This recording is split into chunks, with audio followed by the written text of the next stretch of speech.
नमस्कार साथियों, आप सभी का स्वागत है सक्सेस स्टेप्स क्लासेस के डेली करंट अफेयर के सेशन में। आज 23 अगस्त 2020 है और आज के जो मोस्ट करंट अफेयर प्रश्न बनते हैं परीक्षा संबंधित, उनके प्रत्येक बिंदु पर विस्तार से चर्चा करेंगे। तो चलिए साथियों, शुरुआत करते हैं आज के 23 अगस्त तक की। और आज का पहला प्रश्न शुरू करने से पहले कल वीडियो के अंत में हमने एक प्रश्न पूछा था जिसका उत्तर आपको कमेंट बॉक्स में देना था। तो प्रश्न क्या था? वाल्टर रोजर मार्टोस रुइज किस देश के नए पीएम बनाए गए? तो इस प्रश्न का सही उत्तर था ऑप्शन सी, पेरू। और पेरू के प्रधानमंत्री के रूप में वाल्टर रोजर मार्टस रुइज को चुना गया और यही है वाल्टर रोजर, जिसका उत्तर नरपत राठी, प्रकाश मौर्य, काशी बगल, इन लोगों ने जो वीडियो के अंत में प्रश्न पूछा जाता है उसका उत्तर कमेंट बॉक्स में दिया। और आप भी वीडियो के अंत में जो प्रश्न पूछा जाता है उसका उत्तर कमेंट बॉक्स में दे सकते हैं और उस प्रश्न से संबंधित जितनी भी महत्वपूर्ण जानकारी है उसको भी शेयर कीजिएगा। चलिए साथियों, पहले प्रश्न की ओर बढ़ते हैं। तो आज का पहला प्रश्न है, हाल ही में किस मंत्रालय द्वारा हरित पथ मोबाइल ऐप को लॉन्च किया गया? केंद्रीय सड़क और परिवहन मंत्रालय, पर्यावरण और जलवायु परिवहन मंत्रालय, गृह मंत्रालय, विज्ञान और प्रौद्योगिकी मंत्रालय। तो इस प्रश्न का सही उत्तर है ऑप्शन ए, केंद्रीय सड़क और परिवहन मंत्रालय द्वारा। और इसी मंत्रालय द्वारा हरित पथ मोबाइल ऐप को लॉन्च किया गया है। डिटेल में हम लोग चर्चा करेंगे। तो चलिए आगे बढ़ते हैं डिटेल में चर्चा करने के लिए। तो इसका शुभारंभ किया है जो परिवहन मंत्री नितिन गडकरी, इनके द्वारा शुरू किया गया इस हरित पथ मोबाइल ऐप को। यह ऐप देश भर के हरित राजमार्गों को निर्माण के लिए सुविधा के लिए विकसित किया गया। इसका निर्माण भारतीय राष्ट्रीय राजमार्ग प्राधिकरण यानी NHAI के द्वारा किया गया और इसके लिए एक राष्ट्रव्यापी वृक्षारोपण अभियान हरित भारत संकल्प भी शुरू किया गया, जिसके तहत 25 दिनों में 25 लाख से अधिक पौधों को पूरे देश के राष्ट्रीय राजमार्गों के किनारे लगाया गया। अब इसके बारे में देखते भारतीय राष्ट्रीय राजमार्ग के बारे में। तो ये भारत सरकार की एजेंसी है जिसका सड़क परिवहन और राजमार्ग के अंतर्गत के आती है। इसका उद्देश्य राष्ट्रीय राजमार्गों का विकास और रखरखाव है। इसकी स्थापना की गई थी 1988 में और मुख्यालय है नई दिल्ली में वर्तमान में। अब इतनी जानकारी हो गई साथियों। अब दूसरे प्रश्न की ओर बढ़ते हैं। तो दूसरा प्रश्न है, प्रत्येक वर्ष किस दिन धर्म या विश्वास के आधार पर हिंसा के पीड़ितों को स्मरण के लिए अंतर्राष्ट्रीय दिवस मनाया जाता है? 4 ऑप्शन दिए गए हैं, 22 अगस्त, 24 अगस्त, 26 अगस्त या फिर 20 अगस्त। तो इस प्रश्न का सही उत्तर ऑप्शन है 22 अगस्त। 22 अगस्त को धर्म या विश्वास के आधार पर लोगों के हिंसा पीड़ितों के स्मरण के लिए अंतर्राष्ट्रीय दिवस मनाया जाता है। आगे डिटेल में हम लोग चर्चा करेंगे इस पर। तो 22 अगस्त को यह दिवस मनाया जाता है।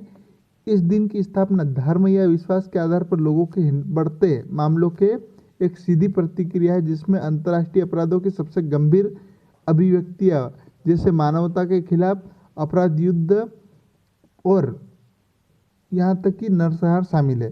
पिछले कुछ वर्ष में धर्म या विश्वास के आधार पर बड़े पैमाने पर सीरिया, इराक, म्यांमार, नाइजीरिया और चीन में अत्याचार के मामले देखे गए हैं। इसमें क्या है कि कुछ बिना जानकारी के धर्म या जाति के आधार पर या कुछ भी जो बिंदु इन पर विश्वास करके इस प्रकार के अपराध घटित हुए हैं। चलिए अगले प्रश्न की ओर बढ़ते हैं। तीसरा प्रश्न है, तो 2020 का राजीव गांधी खेल रत्न पुरस्कार प्राप्त करने वाली मनिका बत्रा, इस प्रश्न को पूर्व में पढ़ा चुका हूं, तो इससे इनके बारे में डिटेल में और चर्चा करने के लिए इस प्रश्न को शामिल किया गया है। तो ये मनिका बत्रा किस खेल से संबंधित है? तो टेबल टेनिस, हॉकी, क्रिकेट या फिर कुश्ती। तो यह मनिका बत्रा है और यही टेबल टेनिस खिलाड़ी है। तो इनको राजीव गांधी खेल रत्न पुरस्कार दिया गया है। इनके साथ में किसे किसे दिया गया है ये भी देखते हैं हम लोग। तो भारतीय क्रिकेट टीम के उपकप्तान रोहित शर्मा के साथ में एशियाई खेल स्वर्ण पदक विजेता Vinesh Phogat, table tennis champion जिनका नाम है मनिका बत्रा जो बता चुका हूँ, और पैरालंपिक स्वर्ण पदक विजेता मारियाप्पन थंगावेलु को भी यह पुरस्कार दिया गया है। आगे हम लोग देखेंगे, इस पर भी एक विस्तार से वीडियो बनाऊंगा जिसकी लिंक आपको आगे मिल जाएगी 1-2 दिनों में, कि किस अभी जो पुरस्कार मिले हैं किसे कौन कौन सा पुरस्कार मिला है, उसके प्रत्येक बिंदु पर हम लोग वीडियो बनाएंगे। तो चलिए साथियों अब अगले प्रश्न की ओर बढ़ते हैं।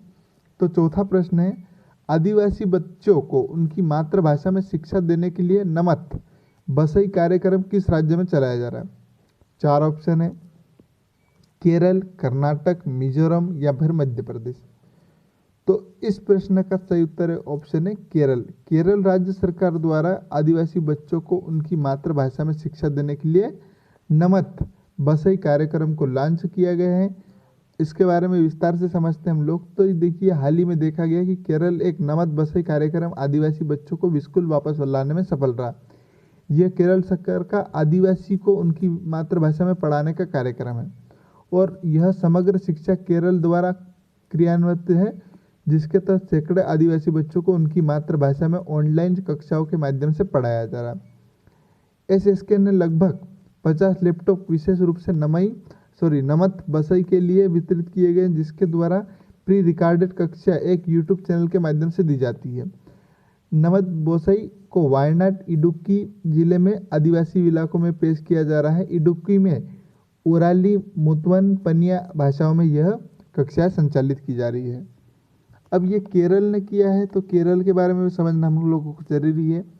तो एक दक्षिणी राज्य है केरल, आप मानचित्र में देख सकते हैं, जिसकी सीमा तमिलनाडु, कर्नाटक और यह अरब सागर में से सीमा साझा करता है।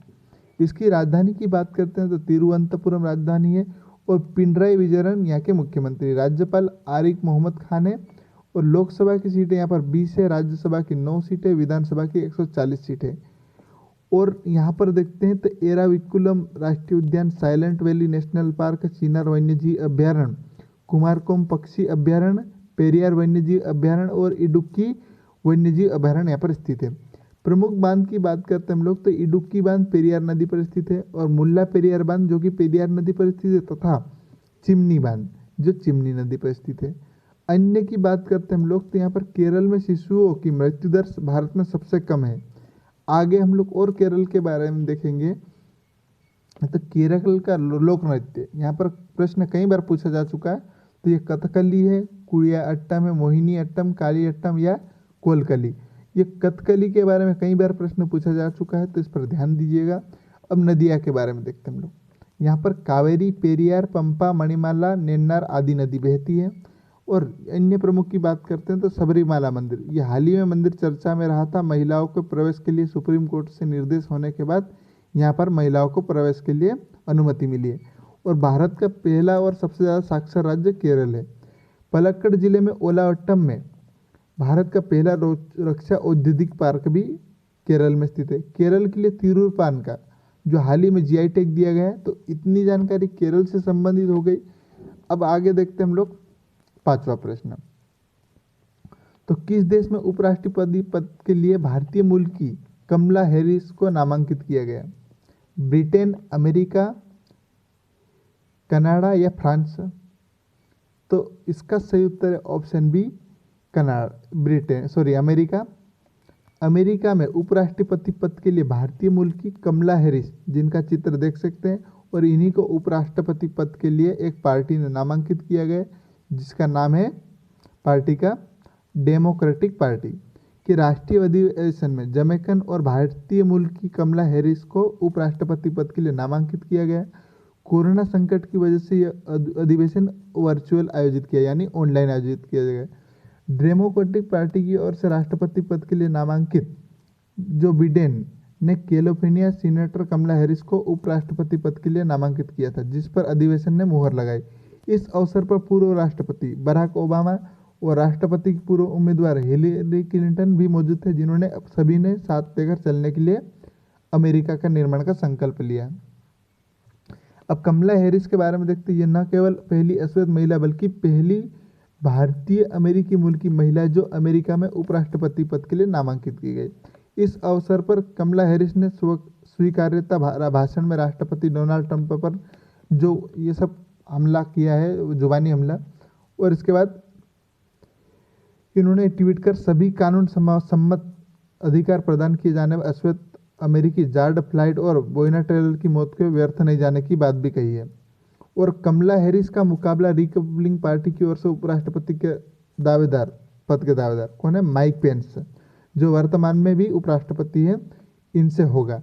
डिटेल में हम लोग चर्चा करेंगे। और अमेरिका के बारे में, तो अमेरिका एक उत्तरी अमेरिकी देश है जो कि संयुक्त राज्य अमेरिका के नाम से जाना जाता है। और वाशिंगटन डीसी यहाँ की राजधानी है। डोनाल्ड ट्रंप यहाँ के राष्ट्रपति है। माइक पेंस यहाँ के उपराष्ट्रपति। और एक अमेरिकी डॉलर में 75.53 रुपये होते हैं। विश्व का सबसे छोटा संविधान ये अमेरिका का है। और सबसे पुराना संविधान की बात करते हैं विश्व का, तो अमेरिका का ही है। और अमेरिका का संविधान किस प्रकार का है, तो आप कह सकते हैं लिखित संविधान है।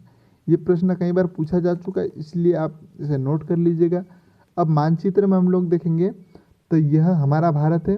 और हम लोगों को जाने के लिए यह एक गोल है, लेकिन अब मानचित्र में देखने के लिए इस प्रकार देखना पड़ेगा। तो यह दक्षिणी अमेरिका है।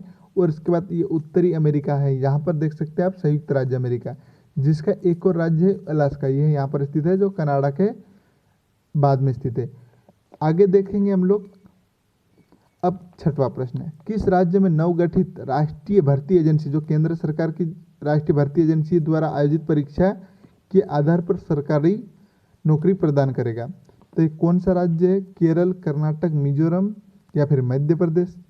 तो मध्य प्रदेश राज्य सरकार ने फैसला किया, जो केंद्र सरकार की वर्तमान में राष्ट्रीय भर्ती एजेंसी के माध्यम से परीक्षा लेने का निर्णय लिया गया। इसी को पहला राज्य अपने मतलब पहले राज्य के रूप में अपनी अभी यह नीति लागू करने के लिए यह मुख्यमंत्री शिवराज सिंह चौहान ने घोषणा की है। आगे हम लोग देखेंगे, इस निर्णय के बाद राज्यों के युवाओं को राज्य में सरकारी नौकरी देने के लिए कोई अलग से परीक्षा नहीं देने की आवश्यकता होगी। NRI मेरिटा के आधार पर निर्धारित श्रेणियों में राज्यों के युवाओं को सरकारी नौकरी दी जाएगी। आगे हम लोग देखेंगे अब मध्य प्रदेश के बारे में। तो मध्य प्रदेश के मुख्यमंत्री शिवराज सिंह चौहान है तथा राज्यपाल यहाँ की आनंदीबेन पटेल है।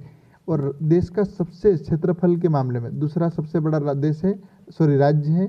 और राज्य का राजकीय पक्षी बारहसिंगा है।